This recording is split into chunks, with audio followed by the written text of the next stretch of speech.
E se eu te dissesse que dá para ensinar a lógica da computação do jeito mais prático e barato possível? E o melhor, sem precisar de computador nenhum. É exatamente isso que a gente vai ver aqui, uma aula super inovadora, inspirada num trabalho do CESIT, lá da Universidade do Estado do Amazonas, que transforma umas ideias que parecem super abstratas em atividades que qualquer um pode fazer em sala de aula. Bora mergulhar nisso? Olha só o nosso caminho de hoje. A gente começa entendendo os pilares do pensamento computacional. Depois, partimos para a ação, com umas dinâmicas para botar a mão na massa mesmo.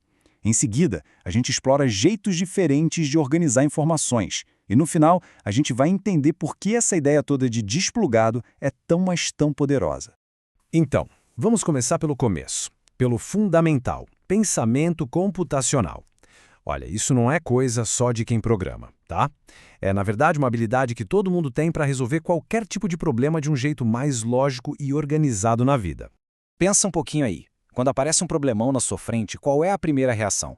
Tentar resolver tudo de uma vez? Quebrar em pedacinhos? Procurar alguma coisa parecida que já aconteceu antes? Pois é, as respostas para essas perguntas já levam a gente direto para o coração do pensamento computacional. O primeiro pilar se chama decomposição. Sabe, nenhum desafio gigante é resolvido de uma vez só. É que nem organizar uma festa ou planejar uma viagem.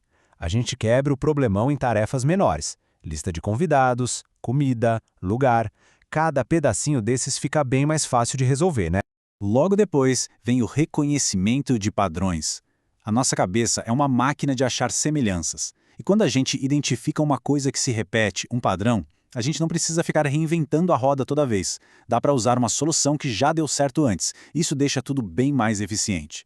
O terceiro pilar é a abstração, que é basicamente a arte de focar no que importa e ignorar o resto. Pensa num mapa de metrô. Ele não mostra cada prédio, cada árvore da cidade. Ele só mostra o essencial, as estações, as linhas, as conexões. Abstrair é isso, é focar no que realmente vai ajudar a resolver o problema.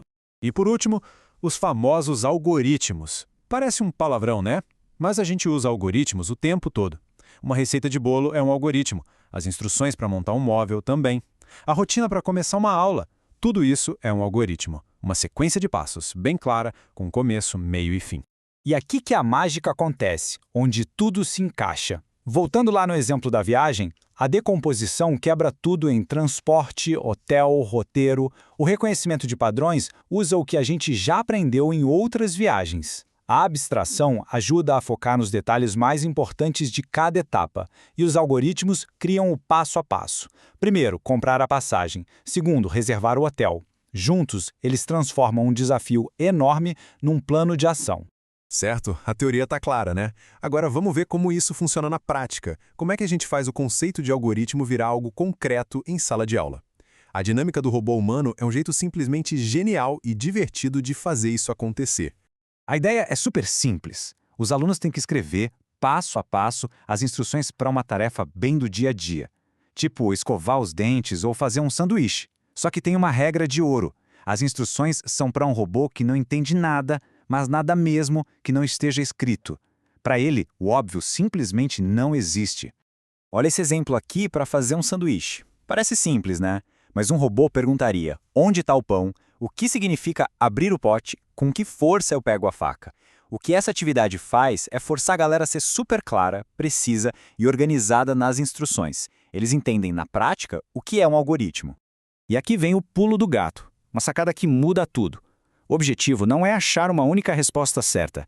Grupos diferentes vão criar algoritmos diferentes, e vários deles vão funcionar. Isso ensina uma coisa fundamental. Resolver problemas também tem a ver com criatividade, com achar caminhos diferentes para chegar no mesmo lugar. Ok, vamos subir um degrau agora. Vamos falar sobre como organizar informações, porque dependendo do jeito que a gente organiza as coisas, os resultados podem ser completamente diferentes. Vamos explorar duas formas essenciais de fazer isso: as filas e as pilhas. E a analogia que o pessoal do CESIT/UEA usa aqui é simplesmente perfeita. Pensa numa fila de banco e numa pilha de pratos para lavar. Nos dois casos, a gente tem uma sequência de coisas, certo? Mas a ordem com que a gente lida com elas é totalmente diferente, e essa diferença é a chave de tudo.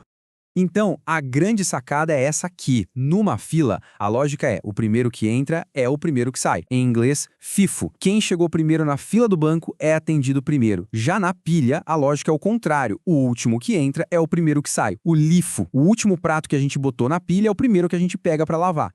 Tá, mas como fazer essa diferença entre fila e pilha grudar na cabeça da turma e não ser só decoreba? Bom, a dinâmica da palavra secreta é uma atividade genial para criar aquele momento "Ahá, entendi!". O desafio lançado para a turma é o seguinte: usando as letras E, S, C, O, L, A, como a gente coloca essas letras numa fila para que, na hora de sair, elas formem a palavra escola. E depois, como a gente faria a mesma coisa, só que usando uma pilha. Com a fila, é moleza, super intuitivo. Como ela mantém a ordem, é só colocar as letras na sequência certa. Primeiro o E, depois o S, depois o C e por aí vai. Na hora de tirar, elas saem do mesmo jeitinho que entraram e formam escola. Fácil, né? Mas com a pilha, aí é que a mágica acontece. Para a saída ser escola, a gente tem que colocar as letras na ordem inversa. Primeiro o A, depois o L, O, C, S e por último de tudo o E. E isso mostra de um jeito brilhante a lógica da pilha. Esse conflito cognitivo, como o estudo chama, força o aluno a entender a coisa de dentro para fora. É um aprendizado que fica para sempre. E o mais legal é que essa atividade, feita ali no papel, tem um link direto com o mundo digital de verdade. Ferramentas online mostram exatamente essas estruturas funcionando, provando que a lógica que se aprende sem computador é a mesmíssima que o computador usa. E com isso, a gente chega no ponto principal. Afinal, por que essa abordagem de ensinar computação de um jeito desplugado, sem depender de tecnologia, funciona tão bem e pode transformar a educação? Os benefícios são muito claros. Primeiro, a abordagem é concreta. Os alunos aprendem fazendo, sentindo, não só olhando. Ela é super acessível, porque funciona em qualquer escola, tenha laboratório de informática ou não. Ela é participativa, porque incentiva todo mundo a colaborar. E, o que é muito importante para o professor, ela está totalmente alinhada com as competências que a BNCC pede. E, no fundo, a grande mensagem é essa. Ensinar pensamento computacional é muito mais do que preparar alguém para o mercado de trabalho de tecnologia. É sobre desenvolver um jeito mais estruturado, mais lógico e criativo de resolver problemas. É uma habilidade para a vida. E para fechar, fica essa reflexão, que veio do próprio material que inspirou tudo isso.